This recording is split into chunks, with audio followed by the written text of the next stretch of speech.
Hello, my fellow wizards. I've covered some of the hardest badges to get in the game in a previous video, but as some of you pointed out, what's the point of badges really besides just looking nice? Well, today I want to talk about some things badges can do for you, namely getting you the thing addicted wizheads want the most: free mounts. Yep, today we're going to be talking about 7 free mounts you can get just by earning a few badges, so let's hop right in. First, let's discuss the first 6 mounts, which can conveniently all be found in one place: Mirage. Now, Mirage has 6 different factions spread throughout the world, each with their own designated housing and equipment vendor. It's these vendors that you need to locate and then acquire the badges they ask for in order to earn your mounts. Before we look at our first vendor, however, let me give you some quick tips that apply to most of these badges. If you're just starting Mirage, it's worth your time to progress through the main questline before seeking out the vendors and trying to earn the badges you'll need, because oftentimes doing quests in Mirage will help you passively work toward most of these badges without having to grind. Many of the quests have you fight the exact same mobs you'll need to farm for the badges, so just by questing and fighting mobs, there will be much less work for you to do by the time you actually finish the world. In addition, because many of these badges involve fighting mobs, your best bet to maximize the amount of mobs you defeat at once is to invite some friends to help you. With 3 or 4 wizards per fight, you'll get 4 mobs each time, which makes for much quicker farming. Along the same lines, while you can absolutely earn all these badges while questing through Mirage, it may be worthwhile to return as a higher level or max level wizard because you'll have a much easier time one-shotting enemies to speed up farming by a ton. For reference, I earned all these badges as a solo max storm and it only took me a few hours total, so being able to kill everything on the first turn is definitely ideal. Alright, now let's focus on our very first faction vendor located in Caravan, Guillermel the Dromel Merchant. If you check under his equipment tab, you'll see he offers the Dromel Merchant Carpet, which requires the Archaeologist and Treasure Hunter badges. Interestingly, Guillermel is pretty unique in that he doesn't require you to fight anything at all to earn these 2 badges. Instead, you'll need to sell him what he's really looking for: antiquities. The Archaeologist and Treasure Hunter badges require you to sell Guillermel 50 and then 100 antiquities respectively to earn them and claim your prize. So what exactly are antiquities? They are reagents that can be found throughout Mirage and appear as shiny items on the ground that you can harvest like any other reagent. They come in 6 different forms: antique chalice, chest, coins, egg, teapot, and then kind of randomly, unicorn statue. Like, do they even have unicorns in Mirage? But anyway, all of them can be used interchangeably with each other, so as long as you get 100 total to sell to him between all 6 types, you're good to go. Now, antiquities can be found almost everywhere in Mirage, from Caravan to Agrabah to Yackle Mountain, but in my opinion, some places are better than others to farm the 100 total you'll need. My favorite place is the thievesden in the Caterwall Canyons, which you'll gain access to as you progress through Mirage's main storyline. The thievesden is a contained, smaller area that regularly spawns 2 to 4 antiquities to harvest, and the mobs are easily avoided. I recommend circling the room, grabbing any antiquities you see, and then changing realms to get new spawns. Rinse and repeat until you have the 100 you'll need. As another option, you can also sometimes find antiquities in the bazaar, although I don't personally see them sold there as often, so if you do see any, make sure to grab them quickly. Either way, once you've got your antiquities, it's time to head back to Guillermel. Select the Sell tab from his menu and then sell him 50 antiquities for the Archaeologist badge and then another 50 for the Treasure Hunter badge. I'm pretty sure you're fine to just sell him 100 in one go and earn both badges at once, but I did 50 at a time just to be safe and because I like watching the badges pop at the bottom of the screen. Anyway, once you've earned both badges, you can now go back to the equipment tab and buy your Dromel Merchant Carpet for 75,000 gold. This mount has a rich brown, gold, and green color scheme along with a palm tree in the center, which I think fits pretty well with the Dromel Merchants, which would be perfect for a Balancer Life Wizard.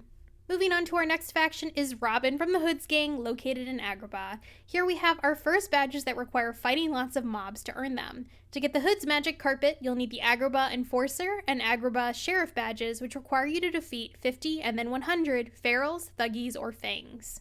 In other words, your job is to decimate any combination of the 3 main gangs in Agrabah: the Feral Felons in the River District, the Thuggy Goons in the Garden District, or the Fang Street Snakes in the Arcades District. There's not really a huge difference in difficulty with these mobs, except the Thuggy Goons do have the most health of the 3, so pick whichever mob your school has the biggest advantage against and get to farming. Once you've defeated 100 of the gang members and earned both the Agrabah Enforcer and Agrabah Sheriff badges, you can return to Robin, who rewards you with the Hood's Magic Carpet mount for effectively provoking a gang war. Great work! While I do like the green and gold color scheme for this mount, I think it might be my least favorite of the 6 aesthetics-wise, just because there's only an orb in the center, and I kind of wish we had symbols to represent the different groups of Agrabah, but hey, it's still a free mount. Next on our list is Captain Kettay of House Tabbi, located in Caterwall Canyons. Thankfully, to earn the next mount, you won't have to travel very far, as the badges include Tabbi Soldier for defeating 50 House Persian assailants, and Tabbi General for beating 100 of them. The mob in question is about 2 inches from Captain Kettay, so you can dive right into farming while she does whatever instead of helping you. While the mob is conveniently placed, you do need to watch out for the wandering boss, Cypher, who is also patrolling in the middle of the group. With him constantly spawning in and out, I had a few close calls where he almost ended up in my fight by accident, so pay attention to where he is if you'd rather not deal with him. Once you've taken out 100 Persian assailants, you can report back to Captain Kettay and buy yourself the Tabbi magic carpet for your trouble. I really love the different rich blues on this carpet, along with the star symbol in the middle, so this might be a great option for any ice wizards out there. Overall, it's just a really solid looking mount. For our next faction, it's time to travel to the rubalwastes, where you'll need to find the hilariously named Advisor Francie Fries of House Calixco in the building down the ramp from the flying carpet teleport. The Calixcos are apparently still holding a grudge against the snakes of Istanboa, so in order to earn her 2 badges, the Boa Bruiser and Unconstrictable, you'll need to infiltrate Istanboa and defeat 50 and then 100 boas. Once in Istanboa, make sure you pick the correct mob to farm for this badge, as not just any snake mob in the area will do. The Viper Soldiers at the entrance and the Street Vipers just inside, for instance, do not count towards this badge, so don't waste your time with them. Instead, head down the ramp towards the ruins of Constantinople and fight the Boa Constructor mobs there. Once you've become a true snake charmer by defeating 50 of them for the Boa Bruiser badge and then 100 for the Unconstrictable badge, you can return to Advisor Francie Fries and get your Calixco magic carpet mount, and maybe bring the advisor some fancy feast while you're at it. Break me off a piece of that fancy feast. It's a cat food. Mirage seems to be really into the whole green and gold color scheme for their magic carpets, but I actually really like the cat design at the center of this mount, and the lighter green color could be perfect for a life wizard in need of a new ride. Alright, well, after decimating the snake population of Istanboa, the Vipers are out for some sweet revenge, so if you head back to find the faction vendor, destrouctor, near the entrance to Istanboa, he has plenty of work for you. In order to earn the Serpentine magic carpet mount, you'll need the Serpentine Scout and Dunes Warrior badges. The first has you get back at House Calixco by having to defeat 50 of their Calixco guards, but apparently the snakes hold multiple grudges, so you also need to seek out and defeat 50 Jinn for the Dunes Warrior badge. The Calixco guards are easy enough to find just outside the same building where you found Advisor Francie Fries, so it's time to teach those cats a lesson. Once you've defeated 50 of them and earned your Serpentine Scout badge, it's time to turn to the Jinns. There are a few mob locations which will count toward this badge, so it's just personal preference for the most part. You can head up from the Calixco guards and locate the Dunes Jinn right outside the entrance to Istanboa, but if you choose to farm here, be aware of the wandering boss Ender Zaga so you don't end up in a tougher fight than you need to. If you'd rather fight a different mob, however, another option are the Genie Guard and the Iram Palace. Whichever you pick, defeat 50 total and earn your Dunes Warrior badge before returning to destrouctor for your reward.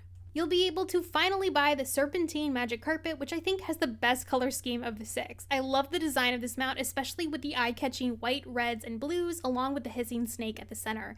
This one is just solid all around.